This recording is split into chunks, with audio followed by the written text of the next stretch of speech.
Welcome to my hello friends, welcome to my YouTube channel.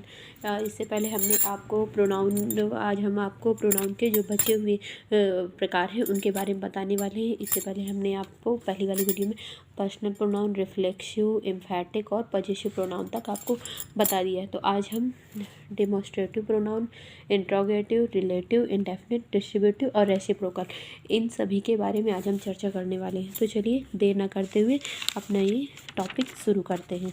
चलिए आप सबसे पहले यहाँ पे देखिए, ये तो सब हो गए डेमोस्ट्रेटिव प्रोनाउन। तो डेमोस्ट्रेटिव प्रोनाउन जिस प्रोनाउन का प्रयोग किसी व्यक्ति या वस्तु को सूचित करने के लिए या इंगित करने के लिए किया जाता है उसे डेमोस्ट्रेटिव प्रोनाउन कहते हैं। मतलब किसी भी वस्तु को संकेत करके या सूचित करके जो निर्देश बताया जाता है वही वहाँ पे हमारा डेमोस्ट्रेटिव प्रोनाउन होता है।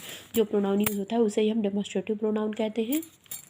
डेमोस्ट्रेटिव प्रोनाउन है दिस, दैट, दीज, दोज। ये मुख्यतः ये जितने हैं चारों क्या हैं, हमारे डेमोस्ट्रेटिव प्रोनाउन है। For example this is a bag, मतलब यह एक बैग है। या that is a dog, these are girls, those are boys. ये सब क्या है हमारे डेमोस्ट्रेटिव प्रोनाउन, क्योंकि जिस भी चीज़ को हम संकेत करके बताते हैं तो वहाँ पे हमारा डेमोस्ट्रेटिव प्रोनाउन होता है। और इन चारों को याद रखना है, दिस, दैट, दीज, दोज हमारे डेमोस्ट्रेटिव प्रोनाउन है। ठीक, अब एक बात और देखिए, यदि डेमोस्ट्रेटिव प्रोनाउन जहाँ पे भी है, दिस, दैट, इनके साथ कहीं पे भी हमारा नाउन आता है, दिस, दैट, दीज, दोज के साथ नाउन आता है, तो वहाँ पे डेमोस्ट्रेटिव एडजेक्टिव होगा। वहाँ पे उसको डेमोस्ट्रेटिव एडजेक्टिव कहेंगे। जैसे मान लीजिए दिस इज़ माई अम्ब्रेला, तो ये क्या है, ये आपका डेमोस्ट्रेटिव प्रोनाउन है। ठीक, दिस इज़ माई अम्ब्रेला ये आपका अभी डेमोस्ट्रेटिव प्रोनाउन है। लेकिन अगर इस अम्ब्रेला को हम दिस के बगल में रख देंगे, दिस अम्ब्रेला इज़ माइन, तो अब ये क्या होगा, अब ये हो गया आपका डेमोस्ट्रेटिव एडजेक्टिव। पहले दिस के अम्ब्रेला यहाँ पे था तो this is my umbrella demonstrative pronoun था। लेकिन जब अम्ब्रेला को दिस के बगल में रख दिया, अम्ब्रेला क्या है नाउन, तो इसको दिस के बगल में रख दिया, दिस अम्ब्रेला इज़ माइन, तो ये हो गया डेमोस्ट्रेटिव एडजेक्टिव। ठीक, इसी तरह this is my chair, this chair is mine, ये हो डेमोस्ट्रेटिव प्रोनाउन, ये डेमोस्ट्रेटिव एडजेक्टिव। ठीक, तो ये रहा आपका डेमोस्ट्रेटिव एडजेक्टिव। किसी चीज़ को जब हम इंडिकेट करके बताते हैं किसी व्यक्ति या वस्तु को, तो वहाँ पर डेमोस्ट्रेटिव प्रोनाउन होता है दिस, दैट, दीज, दोज। ये हमारे मुख्यतः डेमोस्ट्रेटिव प्रोनाउन है। ठीक, अब इसके बाद है हमारा क्या, इंट्रोगेटिव प्रोनाउन। इंट्रोगेटिव से जैसा कि आप जानते हैं प्रश्नवाचक सर्वनाम, यानी कि जहाँ पर प्रश्न पूछा जाए, प्रश्न जैसे कब, कहाँ, क्यों, कैसे, ये हमारे सब प्रश्नवाचक जो शब्द होते हैं प्रश्न पूछने वाले शब्द हैं। तो यहाँ पे हु, व्हिच, व्हाट, ये सब इंट्रोगेटिव प्रोनाउन है। इनको सबको क्या कहते हैं, interrogative pronoun. Who, which, what. Who का प्रयोग व्यक्ति के लिए, केवल व्यक्ति के लिए किया जाता है, और व्हिच का प्रयोग व्यक्ति और वस्तु दोनों के लिए किया जाता है, और व्हाट का प्रयोग भी व्यक्ति और वस्तु दोनों के लिए किया जाता है। ठीक, फॉर एग्जाम्पल देखिए, अब जैसे यहाँ पे हु है तो who has written this letter, तो लेटर कौन लिखेगा, कोई व्यक्ति ही लिखेगा, तो हु हैज़ रिटन, यह लेटर कौन, इस लेटर को किसने लिखा है, कौन लिखा है। और व्हिच अच्छा ये तो हम पहले बता चुके हैं। अब देखिए व्हाट इज़ योर नेम, तुम्हारा क्या नाम है। व्हाट इज़ योर फादर, तुम्हारे पिताजी क्या है, यानी कि उनका पेशा क्या है, वो क्या करते हैं।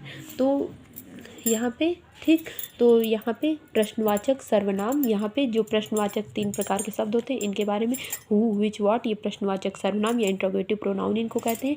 हु केवल पर्सन के साथ, ये पर्सन और थिंग दोनों के साथ, ये भी पर्सन और थिंग दोनों के साथ। ठीक है, तो ये आपका रहा इंट्रोगेटिव प्रोनाउन। इसके बाद आपका आता है रिलेटिव प्रोनाउन। रिलेटिव प्रोनाउन में ये होता है जैसे जब मतलब यहाँ पे नाउन के बाद नाउन की पुनरुक्ति ना हो पाए, यानी कि एक नाउन को दोबारा ना हमें यूज़ करना पड़े, तो उसकी जगह में हम इसका यूज़ करते हैं, रिलेटिव प्रोनाउन का यूज़ करते हैं। ये दो वाक्यों को मतलब दो वाक्य, रुकिए इसके बारे में हम थोड़ा सा आपको बता रहे हैं। रिलेटिव प्रोनाउन देखिए, ये है, ये रहा आपका, ये जब हु, हुम, व्हिच, हुज, ये सब आपके क्या है, हु, हुम, व्हिच, हुज, ये सब क्या है आपके रिलेटिव प्रोनाउन। तो ये नाउन के स्थान पर प्रयोग किए जाते हैं, यानी कि दैट और दैट है नाउन के स्थान पर आकर नाउन की पुनरुक्ति नहीं होने देते हैं। ये नाउन के, जैसे नाउन एक बार आ गए, वही नाउन दोबारा ना आए तो उसको दोबारा उसके दोबारा नाउन के स्थान पर इनका प्रयोग किया जाता है। इन्हें ही हम रिलेटिव प्रोनाउन कहते हैं। ये प्रोनाउन दो वाक्यों को जोड़ दें, और जब ये दो वाक्यों को जोड़ देते हैं तब ये रिलेटिव प्रोनाउन कहलाते हैं।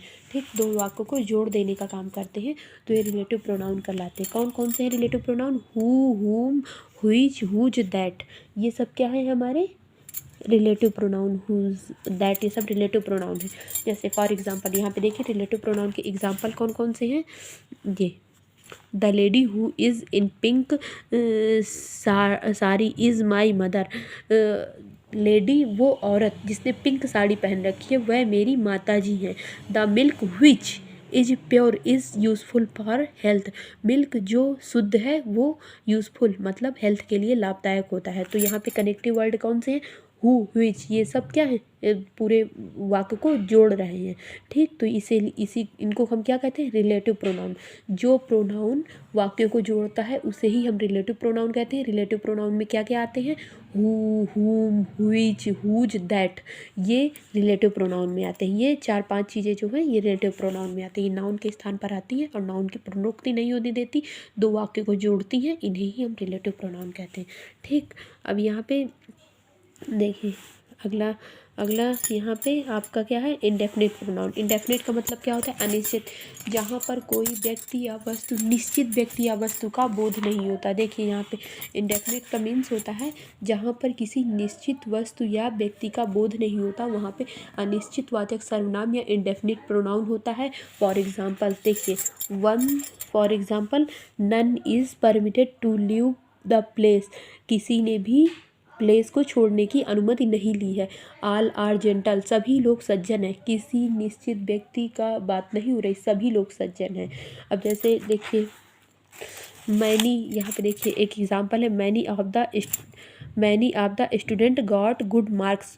कई स्टूडेंट्स ने, कई विद्यार्थियों ने या छात्रों ने अच्छे नंबर पाए, कई स्टूडेंट्स ने अच्छे नंबर पाए, गॉट गुड मार्क्स।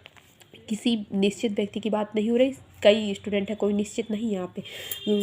ठीक, इसी तरह none of any of you can attend the function. आप में से कोई फंक्शन अटेंड कर सकता है, एनी ऑफ यू। ठीक, तो यहाँ पे निश्चित व्यक्ति या वस्तु की बात नहीं होती है, वहाँ पे हमारा इंडेफिनिट प्रोनाउन या इंडेफिनिट अनिश्चितवाचक सर्वनाम होता है। अब यहाँ पे जब इनके साथ क्या करते हैं, यहाँ पे भी सेम वही सिचुएशन है। सम, ऑल, मैनी। देखिए इंडेफिनिट में कौन कौन से आते हैं? देखिए इंडेफिनिट में कौन कौन से ये आते हैं? सम, ऑल, मैनी, वन, एनी इत्यादि के साथ जब नाउन का प्रयोग करते हैं तो अब इनके साथ जब नाउन का प्रयोग करते हैं तो ये इंट्रोगेटिव एडजेक्टिव हो जाता है। ये प्रोनाउन का फंक्शन ना रहकर एडजेक्टिव का फंक्शन हो जाता है। जैसे he will qualify one day, वह एक दिन क्वालिफाई करेगा। सम स्टूडेंट्स आर इंटेलिजेंट, कुछ विद्यार्थी बुद्धिमान हैं।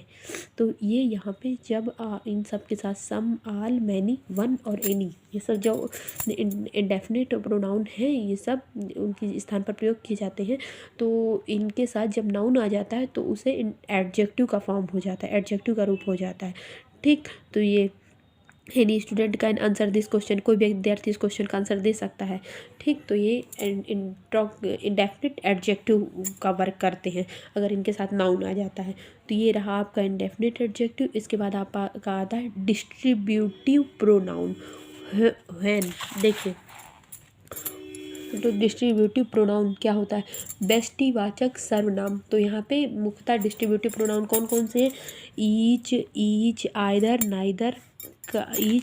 नाइदर का प्रयोग प्रोनाउन के फॉर्म में होता है तब, जब ईच, आइदर और नाइदर का प्रयोग प्रोनाउन के फॉर्म में होता है तब डिस्ट्रीब्यूटिव प्रोनाउन कहते हैं। तब इसे डिस्ट्रीब्यूटिव प्रोनाउन कहते हैं। इसका प्रयोग दो वाक्यों में से एक को अलग करने के लिए किया जाता है। दो या दो में से एक को अलग करने के लिए किया जाता है डिस्ट्रीब्यूटिव प्रोनाउन का। देखिए ईच, आइदर, नाइदर है तो इनका प्रयोग जब प्रोनाउन की तरह होता है तो इन्हें हम डिस्ट्रीब्यूटिव प्रोनाउन कहते हैं। और इनका जो प्रयोग होता है दो में से एक वाक्य को अलग करने के लिए किया जाता है। For example each of the boy is laborious. जैसे देखिए each of the boy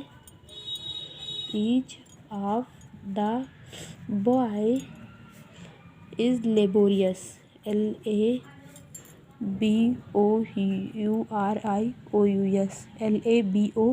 LABORIOUS, प्रत्येक लड़का मेहनती है। Either of the two pens will do, देखिए ये रहे इसके example. Each of the boy is laborious, प्रत्येक लड़का मेहनती है। Either of the two pens will do, दोनों में से किसी एक कलम से काम चलेगा। और neither of the to houses is safe, दोनों में से कोई घर जो है सेफ नहीं है, कोई घर सुरक्षित नहीं है।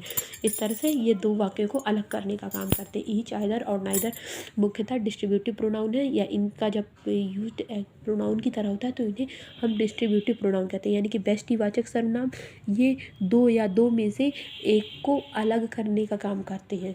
ठीक, तो ये रहा आपका डिस्ट्रीब्यूटिव प्रोनाउन। मुख्यतः ये रहे, ये जो तीन हैं इनको ही डिस्ट्रीब्यूटिव प्रोनाउन कहते हैं, दो में से एक वाक्य को अलग करने का काम करते हैं। अब आगे देखिए, यहाँ पर डिस्ट्रीब्यूटिव प्रोनाउन की कुछ विशेषताएं हैं। इसको हमेशा सिंगुलर नंबर में और एक वचन में ही प्रयोग किया जाता है। सेम इसके साथ भी वही प्रोसेस है, जब ईच के साथ नाउन आ जाता है तो जैसे इसमें भी वही चीज़ है। डिस्ट्रीब्यूटिव प्रोनाउन के साथ जब नाउन आ जाता है, ये देखिए हम इसको आपको लिख के बता देते हैं। डिस्ट्रीब्यूटिव प्रोनाउन प्लस नाउन, तो क्या बन गया? डिस्ट्रीब्यूटिव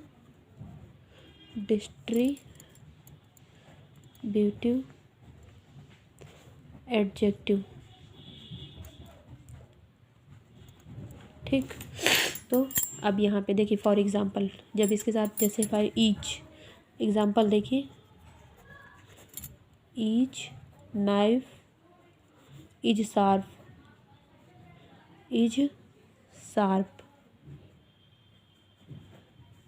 ठीक, प्रत्येक चाकू तेज है।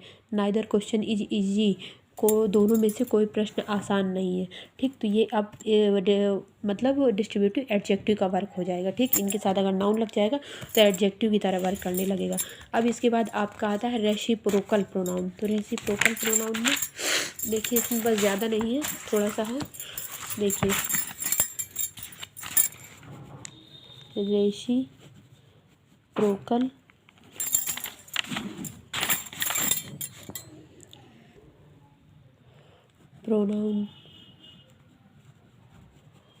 रेसिप्रोकल प्रोनाउन, रेसिप्रोकल प्रोनाउन किसे कहते हैं? रेसिप्रोकल प्रोनाउन में देखिए इसके बारे में ज़्यादा, each other and one another, ये क्या है? इन्हीं को क्या बोलते हैं? ईच अदर और वन अनदर को हम रेसिप्रोकल प्रोनाउन बोलते हैं। ईच अदर दो लोगों के बीच में यूज होता है और ये दो से अधिक लोगों के बीच में होता है, बस इतना ही है। तो जैसे ईच अदर दो लोगों के बीच में, ये दो लोगों के बीच में, और ये दो से अधिक लोगों के बीच में। दो से अधिक लोग जब होते हैं तो वन अनदर। अब यहाँ पे एग्जांपल ले लेते हैं दो।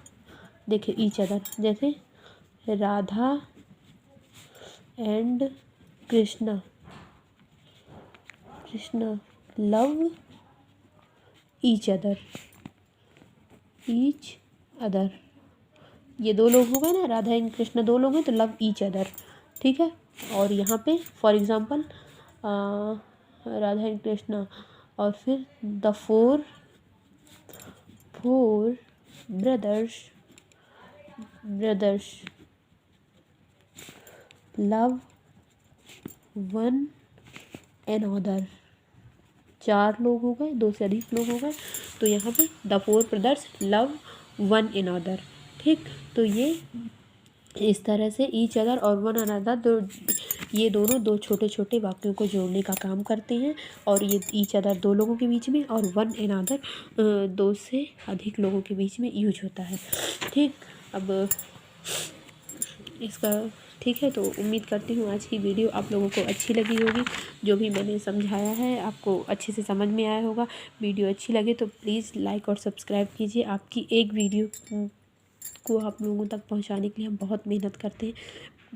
ठीक है, तो वीडियो अच्छी लगे तो प्लीज़ आप लोग लाइक और सब्सक्राइब कीजिए और कमेंट करके ज़रूर बताएं। जो भी आप हमें अच्छा सजेशन दे सकें वो हमें ज़रूर दीजिए। Thank you.